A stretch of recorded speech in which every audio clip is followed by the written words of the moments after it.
DRG Kids।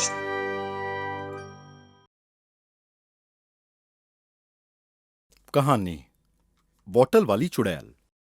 ਵੱਲਭਗੜ੍ਹ ਦਾ ਰਾਜਾ ਭੀਮ ਸੈਨ ਬੜਾ ਹੀ ਨੇਕ ਤੇ ਰਹਿਮਦਿਲ ਰਾਜਾ ਸੀ। ਉਹਨਾਂ ਦੀ ਧੀ ਰਾਜਕੁਮਾਰੀ ਰਤਨਾ ਬੜੀ ਸੋਹਣੀ ਸੀ। ਰਾਜਕੁਮਾਰੀ ਰਤਨਾ ਨੂੰ ਸ਼ਿਕਾਰ ਦਾ ਬੜਾ ਹੀ ਸ਼ੌਕ ਸੀ। ਇੱਕ ਦਿਨ ਜਦੋਂ ਸ਼ਿਕਾਰ ਕਰਨ ਦੇ ਲਈ ਜੰਗਲ ਵਿੱਚ ਬੜੀ ਦੂਰ ਤੱਕ ਚਲੀ ਗਈ। ਲੱਗਦਾ ਹੈ ਮੈਂ ਰਾਜ ਮਹਿਲ ਤੋਂ ਬੜੀ ਦੂਰ ਨਿਕਲ ਆਈ ਹਾਂ। ਸ਼ਾਮ ਹੋ ਚੁੱਕੀ ਹੈ, ਮੈਨੂੰ ਛੇਤੀ ਰਾਜ ਮਹਿਲ ਵਾਪਸ ਜਾਣਾ ਚਾਹੀਦਾ ਹੈ। ਇਹ ਕਹਿ ਕੇ ਰਾਜਕੁਮਾਰ ਜਲਦੀ ਰਾਜ ਮਹਿਲ ਵੱਲ ਨਿਕਲਦੀ ਹੈ, ਪਰ ਹਨੇਰਾ ਵੱਧ ਜਾਂਦਾ ਹੈ ਤੇ ਉੱਤੋਂ ਘਣਾ ਜੰਗਲ। ਨੀਰੇ ਕਰਕੇ ਮੈਨੂੰ ਰਸਤਾ ਵੀ ਸਾਫ਼ ਨਹੀਂ ਨਜ਼ਰ ਆਉਂਦਾ ਪਿਆ।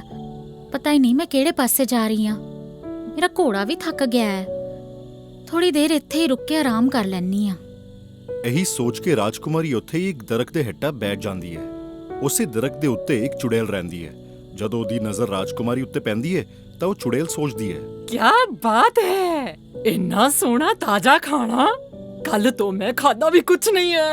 हुण इस कुड़ी नूं खा के मैं अपनी भुख मिटावांगी। मजा ही आ जाएगा अज। ਉਹ ਇਹ ਸੋਚ ਹੀ ਰਹੀ ਹੁੰਦੀ ਹੈ ਕਿ ਉਸ ਵੇਲੇ ਰਾਜਕੁਮਾਰੀ ਦੀ ਨਜ਼ਰ ਦੂਰੋਂ ਆ ਰਹੀ ਅੱਗ ਦੀ ਰੋਸ਼ਨੀ ਵੱਲ ਜਾਂਦੀ ਹੈ। ਉੱਥੇ ਮੈਨੂੰ ਅੱਗ ਨਜ਼ਰ ਆਂਦੀ ਪਈ ਹੈ। ਸ਼ਾਇਦ ਉੱਥੇ ਕੋਈ ਰਹਿੰਦਾ ਹੈ। ਮੈਨੂੰ ਉੱਥੇ ਜਾ ਕੇ ਵੇਖਣਾ ਚਾਹੀਦਾ ਹੈ। ਇਹ ਸੋਚ ਕੇ ਰਾਜਕੁਮਾਰੀ ਉੱਥੋਂ ਨਿਕਲ ਜਾਂਦੀ ਹੈ। हैं ਇਹ ਭਲਾ ਕਿੱਥੇ ਜਾਂਦੀ ਪਈ ਹੈ? ਇਹਦਾ ਸ਼ਿਕਾਰ ਤੇ ਮੈਂ ਕਰਕੇ ਰਵਾਂਗੀ। ਅੱਜ ਇਸ ਕੁੜੀ ਨੂੰ ਖਾ ਕੇ ਭੁੱਖ ਮਿਟਾਵਾਂਗੀ। ਇਹ ਕਹਿ ਕੇ ਉਹ ਚੁੜੈਲ ਰਾਜਕੁਮਾਰੀ ਦਾ ਪਿੱਛਾ ਕਰਦੀ ਹੈ। ਜਦੋਂ ਰਾਜਕੁਮਾਰੀ ਅੱਗ ਦੇ ਕੋਲ ਪਹੁੰਚਦੀ ਹੈ ਤੇ ਉਹ ਵੇਖਦੀ ਹੈ ਕਿ ਉੱਥੇ ਇੱਕ ਤੰਬੂ ਲੱਗਿਆ ਹੋਇਆ ਹੈ ਤੇ ਬਾਹਰ ਇੱਕ ਘੋੜਾ ਵੀ ਬੰਨਿਆ ਹੋਇਆ ਹੈ। ਉਦੋਂ ਹੀ ਇੱਕ ਨੌਜਵਾਨ ਤੰਬੂ ਤੋਂ ਬਾਹਰ ਆਉਂਦਾ ਹੈ ਅਤੇ ਰਾਜਕੁਮਾਰੀ ਨੂੰ ਵੇਖ ਕੇ ਕਹਿੰਦਾ ਹੈ, ਤੁਸੀਂ ਕੌਣ ਹੋ? ਐਨੀ ਰਾਤ ਨੂੰ ਇਸ ਜੰਗਲ 'ਚ ਕੀ ਕਰ ਰਹੇ ਹੋ? ਮੈਂ ਵੱਲਭਗੜ੍ਹ ਦੀ ਰਾਜਕੁਮਾਰੀ ਰਤਨਾ ਹਾਂ। ਮੈਂ ਸ਼ਿਕਾਰ ਕਰਨ ਲਈ ਨਿਕਲੀ ਸੀ, ਪਰ ਇੰਨੀ ਦੂਰ ਕਦੋਂ ਆ ਗਈ ਪਤਾ ਹੀ ਨਹੀਂ ਚੱਲਿਆ। ਮੈਂ ਵਾਪਸ ਰਾਜ ਮਹਿਲ ਜਾ ਰਹੀ ਸੀ, ਪਰ ਹਨੇਰੇ ਕਰਕੇ ਮੈਂ ਆਪਣੀ ਰਾਹ ਭਟਕ ਗਈ ਹਾਂ। ਇੱਥੇ ਅੱਗ ਬਲਦੀ ਦਿਸੀ ਤਾਂ ਮੈਂ ਇੱਥੇ ਆ ਗਈ। ਤੁਸੀਂ ਬੜਾ ਹੀ ਚੰਗਾ ਕੀਤਾ। ਵੱਲਭਗੜ੍ਹ ਦਾ ਮਹਿਲ ਇੱਥੋਂ ਬਹੁਤ ਦੂਰ ਹੈ। ਤੁਸੀਂ ਅੱਜ ਦੀ ਰਾਤ ਆਰਾਮ ਨਾਲ ਇਸ ਤੰਬੂ ਵਿੱਚ ਬਿਤਾ ਸਕਦੇ ਹੋ। ਪਰ ਤੁਸੀਂ ਹੋ ਕੌਣ? ਮੈਂ ਜੈਗੜ੍ਹ ਦਾ ਰਾਜਕੁਮਾਰ ਵਿਕਰਮ ਹਾਂ। ਅੱਛਾ, ਤਾਂ ਤੁਸੀਂ ਹੋ ਰਾਜਕੁਮਾਰ ਵਿਕਰਮ। ਮੈਂ ਆਪਣੇ ਰਾਜ ਮਹਿਲ ਵਿੱਚ ਤੁਹਾਡੀ ਬਹਾਦਰੀ ਦੇ ਬੜੇ ਹੀ ਕਿੱਸੇ ਸੁਣੇ ਨੇ। ਇਹ ਤੇ ਮੇਰੀ ਖੁਸ਼ਕਿਸਮਤੀ ਹੈ ਰਾਜਕੁਮਾਰੀ। ਮੈਂ ਵੀ ਤੁਹਾਡੀ ਖੂਬਸੂਰਤੀ ਦੇ ਬਾਰੇ ਬੜੇ ਚਰਚੇ ਸੁਣੇ ਸੀ ਤੇ ਅੱਜ ਤੁਹਾਨੂੰ ਹਕੀਕਤ 'ਚ ਵੇਖ ਵੀ ਲਿਆ। ਤੁਸੀਂ ਵਾਕਈ ਬੜੇ ਸੋਹਣੇ ਹੋ। ਰਾਜਕੁਮਾਰੀ ਮਨ ਹੀ ਮਨ ਸੋਚਦੀ ਹੈ, ਕਾਸ਼ ਰਾਜਕੁਮਾਰ ਵਿਕਰਮ ਦੇ ਨਾਲ ਮੇਰਾ ਵਿਆਹ ਹੋ ਜਾਵੇ। ਉਦੋਂ ਹੀ ਰਾਜਕੁਮਾਰ ਵਿਕਰਮ ਕਹਿੰਦੇ ਨੇ, ਰਾਜਕੁਮਾਰੀ ਜੇ ਤੁਹਾਡੀ ਇਜਾਜ਼ਤ ਹੋਵੇ ਤਾਂ ਮੈਂ ਤੁਹਾਨੂੰ ਆਪਣੇ ਦਿਲ ਦੀ ਗੱਲ ਦੱਸਣਾ ਚਾਹੁੰਦਾ। ਕੀ ਮੈਂ ਕਹਿ ਸਕਦਾ? ਹਾਂਜੀ ਬੋਲੋ। ਮੈਂ ਤੁਹਾਡੇ ਨਾਲ ਵਿਆਹ ਕਰਨਾ ਚਾਹੁੰਦਾ ਹਾਂ। ਕੀ ਮੈਂ ਤੁਹਾਨੂੰ ਪਸੰਦ ਆ?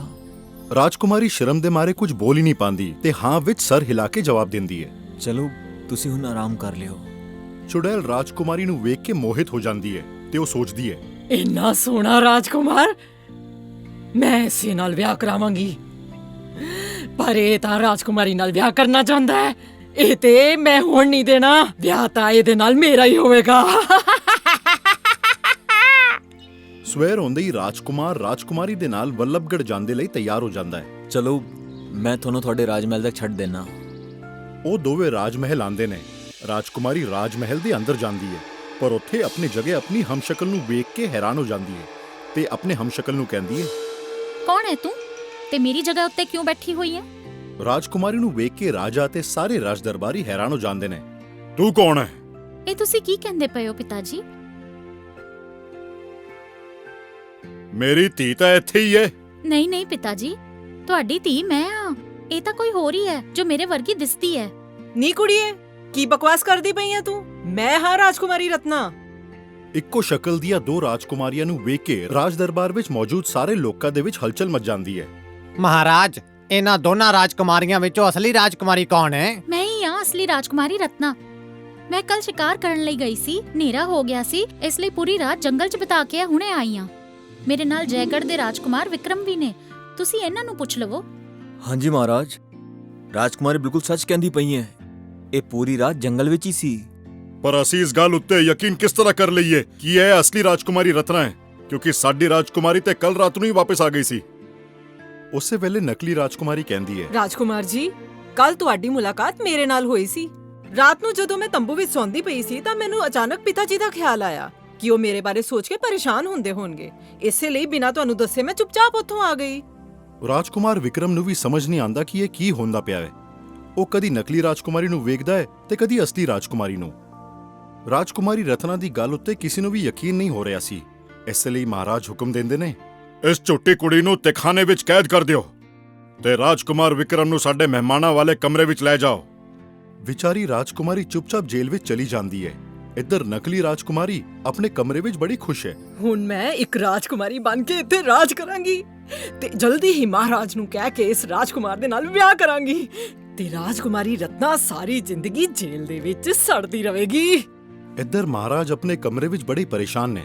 ਉਹ ਮੰਤਰੀ ਨੂੰ ਕਹਿੰਦੇ ਨੇ, ਮੰਤਰੀ ਜੀ, ਮੈਂ ਅਜੀਬ ਹੀ ਦੁਵਿਧਾ ਵਿੱਚ ਹਾਂ। ਮੈਨੂੰ ਕੁਝ ਸਮਝ ਹੀ ਨਹੀਂ ਆ ਰਿਹਾ ਕਿ ਹੁਣ ਮੈਂ ਕੀ ਕਰਾਂ। ਕਿਤੇ ਮੇਰੇ ਕੋਲੋਂ ਕੋਈ ਗਲਤੀ ਤਾਂ ਨਹੀਂ ਹੋ ਗਈ? ਮਹਾਰਾਜ, ਸਾਨੂੰ ਦੋਵਾਂ ਰਾਜਕੁਮਾਰੀਆਂ ਦਾ ਇਮਤਿਹਾਨ ਲੈਣਾ ਚਾਹੀਦਾ ਹੈ, ਜਿਹਦੇ ਨਾਲ ਪਤਾ ਚੱਲ ਸਕੇ ਕਿ ਅਸਲੀ ਰਾਜਕੁਮਾਰੀ ਰਤਨਾ ਕੌਣ ਹੈ। ਬਸ ਮੈਨੂੰ ਅੱਜ ਰਾਤ ਦਾ ਸਮਾਂ ਦੇ ਦਿਓ। ਉਹਦੇ ਬਾਅਦ ਮੰਤਰੀ ਜੀ ਮਹਾਰਾਜ ਦੇ ਕੰਨ ਵਿੱਚ ਕੁਝ ਕਹਿੰਦੇ ਨੇ। ਅਗਲੇ ਦਿਨ ਮੰਤਰੀ ਜੀ ਦੇ ਨਾਲ ਦਰਬਾਰ ਵਿੱਚ ਇੱਕ ਸਾਧੂ ਆਂਦਾ ਹੈ। ਮਹਾਰਾਜ, ਇਹ ਸਵਾਮੀ ਰਾਜਕੁਮਾਰੀ ਰਤਨਾ ਨੂੰ ਆਸ਼ੀਰਵਾਦ ਦੇਣ ਆਇਆ ਹੈ। ਆਸਨ ਉੱਤੇ ਵਿਰਾਜਮਾਨ ਹੋ ਜਾਓ ਸਵਾਮੀ ਜੀ। ਫਿਰ ਰਾਜਕੁਮਾਰੀ ਰਤਨਾ ਨੂੰ ਦਰਬਾਰ ਵਿੱਚ ਬੁਲਾਇਆ ਜਾਂਦਾ ਹੈ। ਨਕਲੀ ਰਾਜਕੁਮਾਰੀ ਵੀ ਦਰਬਾਰ ਦੇ ਵਿੱਚ ਬੈਠੀ ਹੋਈ ਹੈ। ਮਹਾਰਾਜ ਕਹਿੰਦੇ ਨੇ, ਤੁਸੀਂ ਸਾਰੇ ਤੇ ਜਾਣਦੇ ਹੀ ਹੋ ਕਿ ਸਾਡੇ ਸਾਹਮਣੇ ਦੋ ਰਾਜਕੁਮਾਰੀਆਂ ਨੇ। ਇਹਨਾਂ ਵਿੱਚੋਂ ਇੱਕ ਅਸਲੀ ਹੈ ਤੇ ਇੱਕ ਨਕਲੀ। ਇਸੇ ਲਈ ਅਸੀਂ ਅਸਲੀ ਰਾਜਕੁਮਾਰੀ ਨੂੰ ਪਹਿਚਾਣਨ ਦਾ ਇੱਕ ਤਰੀਕਾ ਲੱਭਿਆ ਹੈ। ਇਹ ਸੁਣਦੇ ਹੀ ਨਕਲੀ ਰਾਜਕੁਮਾਰੀ ਡਰ ਜਾਂਦੀ ਹੈ ਅਤੇ ਮਨੀ ਮਨ ਸੋਚਦੀ ਹੈ, ਮਹਾਰਾਜ ਭਲਾ ਕਿਹੜੇ ਤਰੀਕੇ ਦੀ ਗੱਲ ਕਰਦੇ ਪਏ ਨੇ? ਅੱਜ ਮੈਂ ਬੜੇ ਸਾਲਾਂ ਦੇ ਬਾਅਦ ਆਪਣੀ ਧੀ ਦੇ ਨਾਲ ਉਹੀ ਖੇਡ ਖੇਡਾਂਗਾ ਜੋ ਬਚਪਨ ਵਿੱਚ ਖੇਡਿਆ ਸੀ। ਕਿਹੜੀ ਖੇਡ ਮਹਾਰਾਜ? ਉਹੀ ਬਚਪਨ ਵਾਲਾ ਖੇਡ ਮੰਤਰੀ ਜੀ, ਜਦੋਂ ਰਾਜਕੁਮਾਰੀ ਸਾਡੇ ਕੋਲੋਂ ਲੁਕਣ ਦੇ ਲਈ ਉਸ ਬੋਟਲ ਦੇ ਵਿੱਚ ਵੜ ਜਾਂਦੀ ਸੀ। ਇਹ ਕਹਿ ਕੇ ਮਹਾਰਾਜ ਸਵਾਮੀ ਜੀ ਦੇ ਹੱਥ ਵਿੱਚ ਫੜੀ ਉਸ ਬੋਟਲ ਵਾਲਾ ਇਸ਼ਾਰਾ ਕਰਦੇ ਨੇ। ਇਹ ਸੁਣ ਕੇ ਨਕਲੀ ਰਾਜਕੁਮਾਰੀ ਸੋਚਦੀ ਹੈ, ਇਸ ਤੋਂ ਪਹਿਲੇ ਕਿ ਰਾਜਕੁਮਾਰੀ ਰਤਨਾ ਬੋਤਲ ਦੇ ਅੰਦਰ ਜਾਵੇ, ਮੈਂ ਪਹਿਲੇ ਹੀ ਚਲੀ ਜਾਂਦੀ ਹਾਂ। ਇਹ ਸੋਚਦੇ ਹੀ ਫੌਰਨ ਆਪਣਾ ਆਕਾਰ ਛੋਟਾ ਕਰਕੇ ਬੋਟਲ ਦੇ ਅੰਦਰ ਚਲੀ ਜਾਂਦੀ ਹੈ। ਜਿਵੇਂ ਹੀ ਉਹ ਬੋਟਲ ਦੇ ਅੰਦਰ ਜਾਂਦੀ ਹੈ, ਸਵਾਮੀ ਜੀ ਫਟਾਫਟ ਬੋਟਲ ਦਾ ਢੱਕਣ ਬੰਦ ਕਰਕੇ ਕਹਿੰਦੇ ਨੇ, ਹੁਣ ਤੂੰ ਇੱਥੇ ਹੀ ਰਹਿ। ਤੂੰ ਰਾਜਕੁਮਾਰੀ ਬਣ ਕੇ ਸਾਰਿਆਂ ਨੂੰ ਧੋਖਾ ਦੇਣ ਆਈ ਸੇ, ਪਰ ਮੈਂ ਜਾਣਦਾ ਕਿ ਤੂੰ ਚੜੇਲ ਹੈ। ਤੂੰ ਰਾਜਕੁਮਾਰੀ ਨੂੰ ਜੰਗਲ ਵਿੱਚ ਵੇਖਿਆ ਤੇ ਉਸ ਤੋਂ ਪਹਿਲਾਂ ਹੀ ਇੱਥੇ ਪਹੁੰਚ ਗਈ। ਰਾਜਕੁਮਾਰੀ ਰਤਨਾ ਭੱਜ ਕੇ ਆਪਣੇ ਪਿਤਾ ਦੇ ਗਲੇ ਲੱਗ ਜਾਂਦੀ ਹੈ। ਪਿਤਾ ਜੀ, ਮੈਂ ਹੀ ਹਾਂ ਰਾਜਕੁਮਾਰੀ ਰਤਨਾ। ਹਾਂ ਧੀਏ, ਮੇਰੇ ਕੋਲੋਂ ਕੱਲ ਬੜੀ ਵੱਡੀ ਗਲਤੀ ਹੋ ਗਈ, ਪਰ ਮੰਤਰੀ ਜੀ ਦੀ ਅਕਲਮੰਦੀ ਨੇ ਸਾਡੇ ਰਾਜਕੁਮਾਰੀ ਨੂੰ ਬਚਾ ਲਿਆ। ਮਹਾਰਾਜ, ਉਸ ਚੜੇਲ ਦਾ ਕੀ ਕਰੀਏ? ਇਹਨੂੰ ਬੋਟਲ ਦੇ ਅੰਦਰ ਹੀ ਰਹਿਣ ਦਿਓ ਤੇ ਸਾਡੀ ਕਾਲ ਕੋਠਰੀ ਵਿੱਚ ਇਹਨੂੰ ਜ਼ਮੀਨ ਦੇ ਥੱਲੇ ਹੀ ਦਬ ਦਿਓ। ਰਾਜਕੁਮਾਰ ਵਿਕਰਮ ਵੀ ਰਾਜ ਦਰਬਾਰ ਵਿੱਚ ਮੌਜੂਦ ਸੀ। ਰਾਜਕੁਮਾਰੀ ਨੇ ਸਾਰੀ ਗੱਲ ਮਹਾਰਾਜ ਨੂੰ ਦੱਸ ਦਿੱਤੀ। ਰਾਜਕੁਮਾਰ ਵਿਕਰਮ, ਤੁਸੀਂ ਮੇਰੇ ਧੀ ਦੀ ਬੜੀ ਮਦਦ ਕੀਤੀ ਹੈ। ਤੁਸੀਂ ਸਾਡੇ ਉੱਤੇ ਬੜਾ ਵੱਡਾ ਅਹਿਸਾਨ ਕੀਤਾ ਹੈ। ਮੈਂ ਇਹਦੇ ਬਦਲੇ ਤੁਹਾਡੀ ਕੀ ਸੇਵਾ ਕਰ ਸਕਦਾ? ਮਹਾਰਾਜ, ਜੇ ਤੁਹਾਡੀ ਇਜਾਜ਼ਤ ਹੋਵੇ ਤਾਂ ਮੈਂ ਰਾਜਕੁਮਾਰੀ ਰਤਨਾ ਦੇ ਨਾਲ ਵਿਆਹ ਕਰਨਾ ਚਾਹੁੰਦਾ ਹਾਂ। ਇਹ ਸੁਣ ਕੇ ਮਹਾਰਾਜ ਬੜੇ ਹੀ ਖੁਸ਼ ਹੁੰਦੇ ਨੇ। ਇਹ ਤੇ ਮੇਰੀ ਖੁਸ਼ਨਸੀਬੀ ਹੋਵੇਗੀ ਕਿ ਮੇਰੀ ਧੀ ਦਾ ਵਿਆਹ ਤੁਹਾਡੇ ਨਾਲ ਹੋਵੇ। ਮੈਂ ਇਸੇ ਵੇਲੇ ਵਿਆਹ ਦਾ ਐਲਾਨ ਕਰਨਾ। ਪੂਰੇ ਦਰਬਾਰ ਦੇ ਵਿੱਚ ਜੈ ਜੈਕਾਰ ਹੁੰਦੀ ਹੈ ਤੇ ਫਿਰ ਕੁਝ ਦਿਨਾਂ ਦੇ ਬਾਅਦ ਰਾਜਕੁਮਾਰ ਵਿਕਰਮ ਅਤੇ ਰਾਜਕੁਮਾਰੀ ਰਤਨਾ ਦਾ ਵਿਆਹ ਹੋ ਜਾਂਦਾ ਹੈ।